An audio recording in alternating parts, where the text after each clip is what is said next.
What's up, Netflix fans? Are you prepared for season 2 of The Mole? I know that I am. What did you think of season 1? Were you able to predict who was the mole? I don't know who won. I don't know who lost. I didn't even see season 1, but I'm here for season 2, and I'll talk about that in a second. Who is the mole? I honestly have no idea after this point. We're covering the first 5 episodes, spoiler field. My name is Brandon Keith Avery, and this is just my opinion.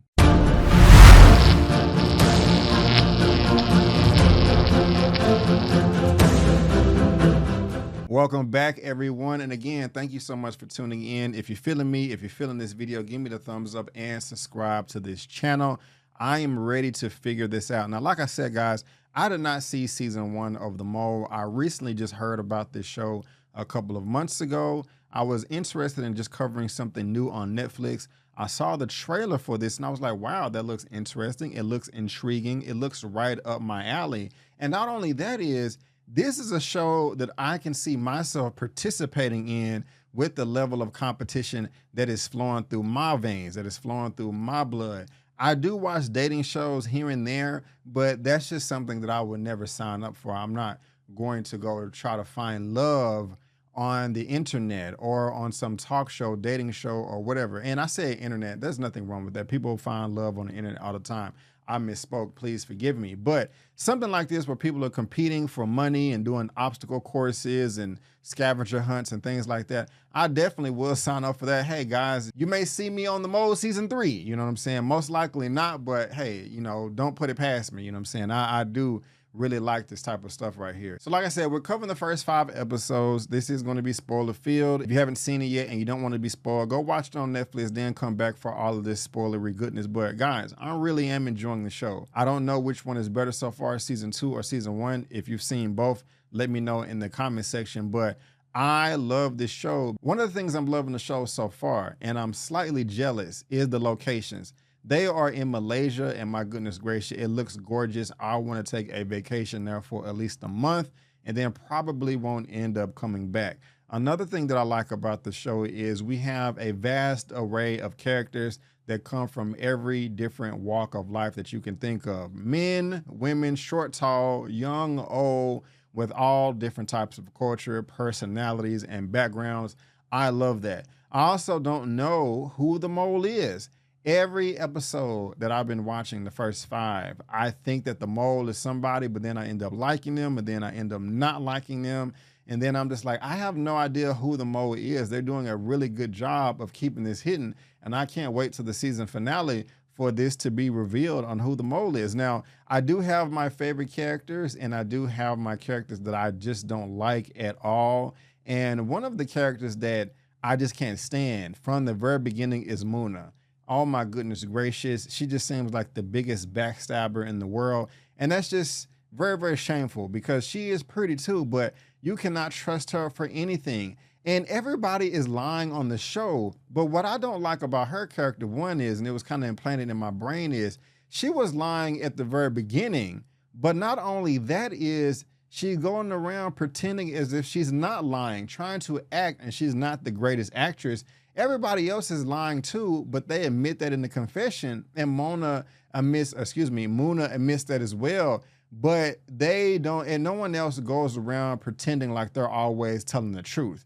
And so I just don't like Muna there. She just seems like phony baloney to me. I wish she would be eliminated from the show. She may end up being the mole. I have no idea, but you can't put it past anybody at this point in time. I know in episode 5, everybody thought that she was the mole because they put the bulk of the dollars of the crates in her truck. It ended up being Michael, but we'll get to that a little bit later. But right now, I'm not really feeling Muna. Every time she lies and she tries to pretend like she's telling the truth, she's going like this and going all like that and trying to have this fake smile on her face. I'm just like, man, get out of here. Go kick rocks, okay? At the very most, sprain your ankle or something. You know, I'm not going to wish any, extreme harm on somebody, but I'm not really feeling Muna right now.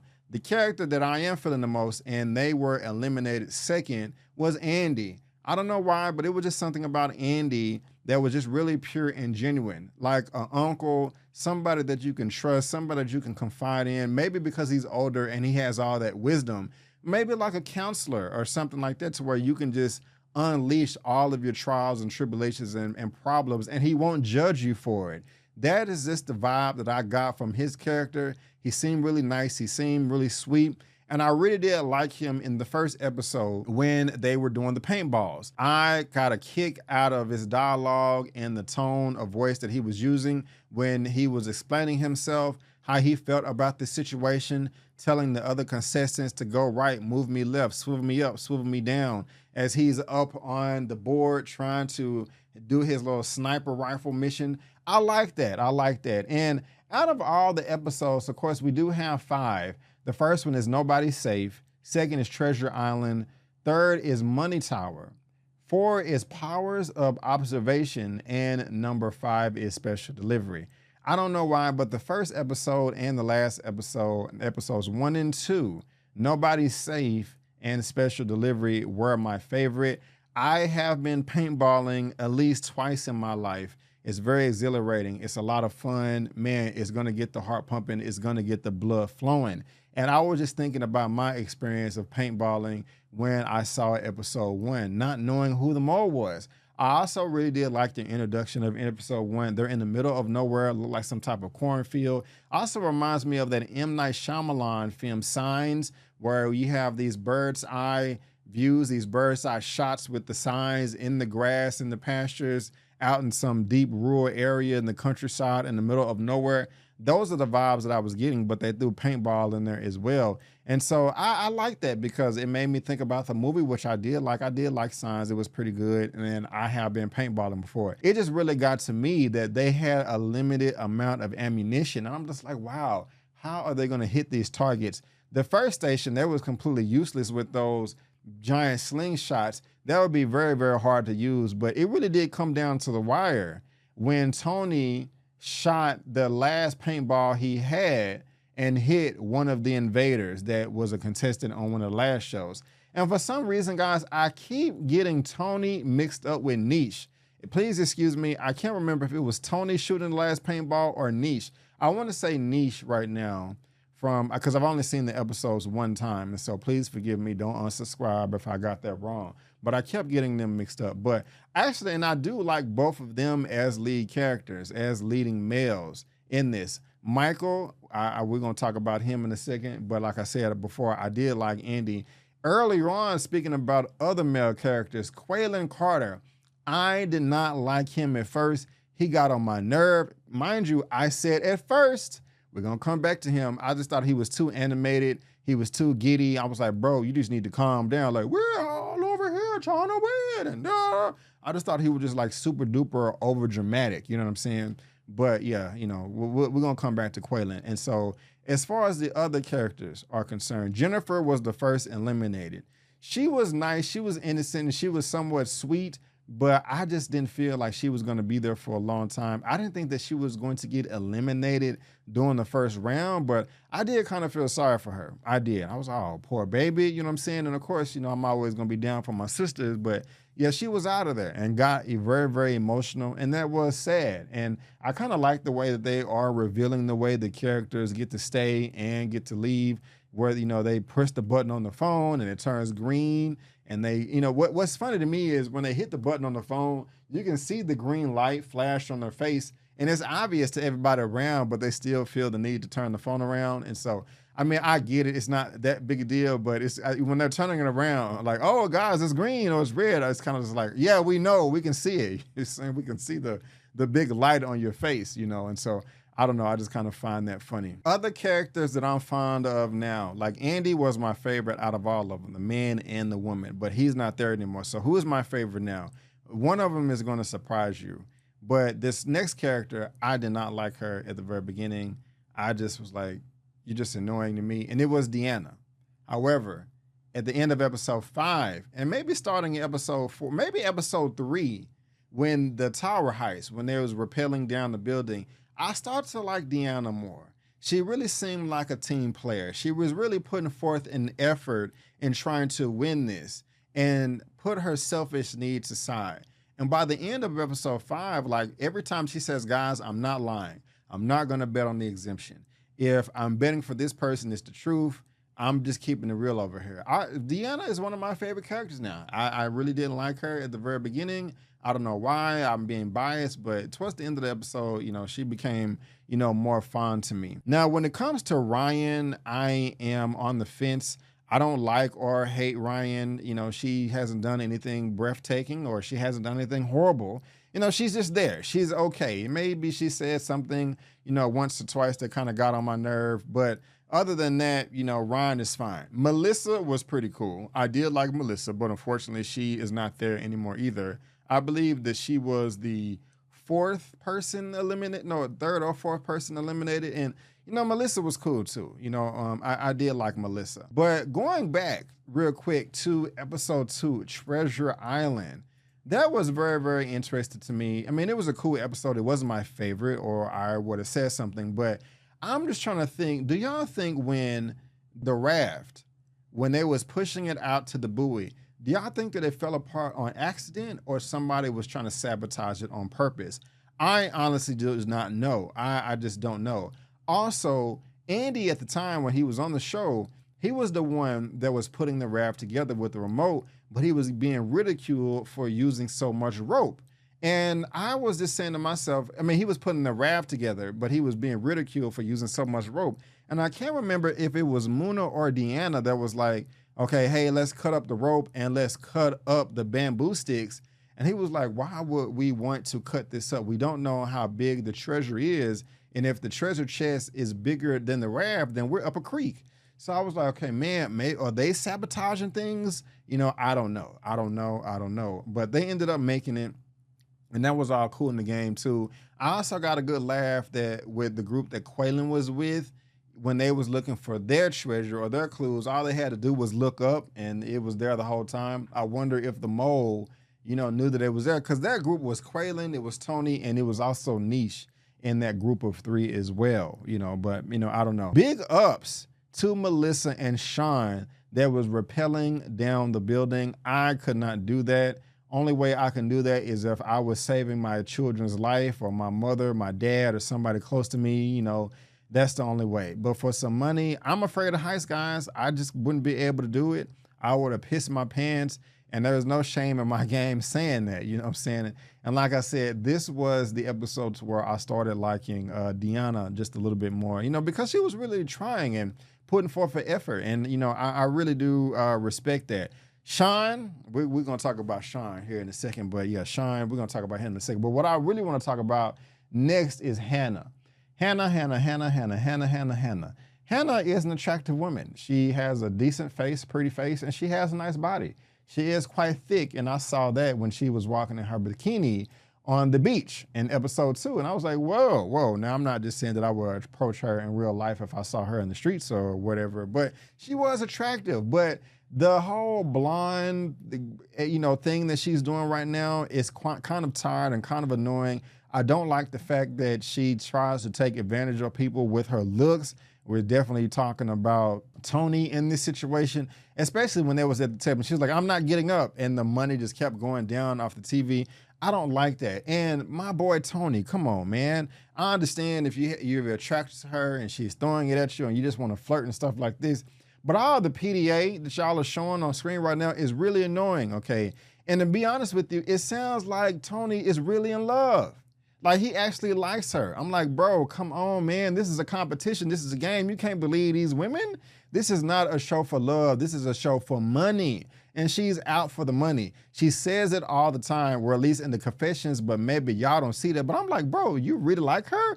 Okay, you're physically attracted to her, and she's flirting with you and throwing it in your face. And we don't know what's happening behind the scenes, but they all hugged up, cuddled up, kissing each other on camera. So who knows if they got it in or not, a few smash sessions. I'm probably sure they did. But yeah, have your fun, man. But it just seemed like he is really taking this seriously. Like, yeah, maybe after the show's over, we can exchange numbers and really live happily ever after. And now I'm not saying that that's impossible. It just, I just want him to relax. It just seems like he is into her a little bit more than she is into him. It just seems like he is playing and that she is playing him. I could be wrong. I'm not Cupid. I'm not a love expert. Y'all can let me know in the comment section what you think. But I could be wrong. But yeah, I just, but on the flip side, when he was eliminated, she did get emotional. she did start crying. So maybe I'm tripping. Maybe I'm wrong. Maybe I have no idea what I'm talking about. But I want to hear from you guys. You guys let me know what you think. Is there a genuine love and compassion there between the two of them, or is it just for the show? Is it just for the game? Is Tony tripping? Does he really like her, or is Hannah tripping? Does she really like him? Do they really like each other? Do y'all think they have a chance for love? Do you think they hit each other up after filming was over on the show? Do you not care at all? Also, you just want to know about the money. Let me know all of that down in that comment section below. Now, one of the things that's frustrating me about the show is all of these characters, or at least most of them, and we can take Quillen out because he's a writer, he's a G. And I'll go ahead and say it right now. Deanna is one of my favorite characters, and also Quaylen. I like them both. They are my favorite characters right now. They just seem the most pure, the most genuine. They seem like the less selfish out of the whole group, out of the whole gang. And when Ari, and I like Ari as a host too, he's pretty cool. I like his charisma. I like his swag. He got his own little thing going on. I like him. When he made the proposal, like, hey, you guys can see a movie of other contestants to see what they would say and do if they were the mole, and everybody bet and gave up that $5,000, except for Quaylen. Coleman was like, nah, we need to build up the pot. Everybody on this show is selfish. Everybody wants to win, but you're trying to win a competition without any money. Y'all should be working as a team to build the pot up as high as you can. And then towards the end, if you want to cut each other's necks or stab each other in the back, go ahead. I still wouldn't do that. But the sacrifices they're making for these little one-off little clues here and there that aren't doing anything is killing me. I mean, the pot keeps going up and it keeps going down. It keeps going up, it keeps going down. It keeps going up and it keeps going down. I'm just like, you know, what's the point of winning if there's no money in the pot? It just really frustrated me. So that's one of the reasons why I started liking Quaylen a bit more. Even though he's a bit animated and all that stuff, that is one of the reasons why I started liking him more. Now, we got to talk about Sean and we got to talk about Michael. They were on the roof having their little one-off conversation. Sean is up here going around talking about it. He's a stay-at-home dad, and Michael picked that apart. But he did see the video of him, and so that's why he was able to figure out as well. But he was a undercover cop. And he still may be lying. I don't even know if I believe that. But Sean is the worst liar on the show. My gosh, his poker face is trash, horrible. And then the way that he tried to sabotage the game when they was trying to figure out of the 50 guests who was the three that brought the $10,000 cash at the dinner when they were the staff, that was hilarious. Now, I don't know if he was just trying to be blatantly obvious to show that he was sabotaging the mission, because Michael clearly saw that he turned one of the pitches around. And I don't even think he called him out on it later in front of the group. But yeah, Sean is a horrible liar, absolutely trash. You need to work on your lying skills, bro. They do need a lot of work, you know, but you are an interesting character. I am entertained by you as well. And Michael, I don't trust him either. He just got 27 things up his sleeve. He seems like a backstabber as well. I was indifferent with him. I was on the fence with him towards the very beginning of the show, but right now I just don't like him. And so as far as characters that I don't like that are left, Muna is number one. I don't like her the most. And then Michael, and then it has to be Sean. My favorite characters, number one, is Quaylen and Deanna. And the only people left are Ryan, Niche. Yeah, those are the only two. Niche, he's cool. Ryan, she's cool, you know, but Michael and Muna can go kick rocks. And we also got to talk about Hannah too. Yeah, Hannah, no, I take it back. I don't like Muna the one most. And then Hannah, and then Michael, then Sean. I don't like those four characters. Muna, Hannah, Michael, and Sean. Those are the four at the bottom. The two at the top are Deanna and Quaylen. And then Ryan and Niche, they're somewhere in the middle. Now, guys, we got to talk about this last episode, too. It's crazy that they're still lying. Everybody was like, hey, we got to vote Muna. We think she's the mole, okay? Muna. They put majority of the money in her truck. I think $25,000, and then the doubler in there as well. But then everybody ended up voting for Michael. That's just crazy. Like, come on, y'all. You need to have teamwork to build everything up. And it's just like pointless. Y'all are going through all these physical feats, sweating, bleeding, getting blisters everywhere, getting tired, taking days and years off your life, all this lifting. Okay, I'm exaggerating too much, but y'all are not being a team to build the money up. You're not being a team to build the money up. Now, at the very end, this last challenge where they had the 3 boxes, and the first 2 rounds, nobody bid on anything for $5,000 each. But at the end, somebody bet 50,960, the whole pot. I think it was like 59,500, the whole pot. Like, come on. That has to be the mole. Whoever did that has to be the mole. If it's somebody that did that that's not the mole, they're just stupid.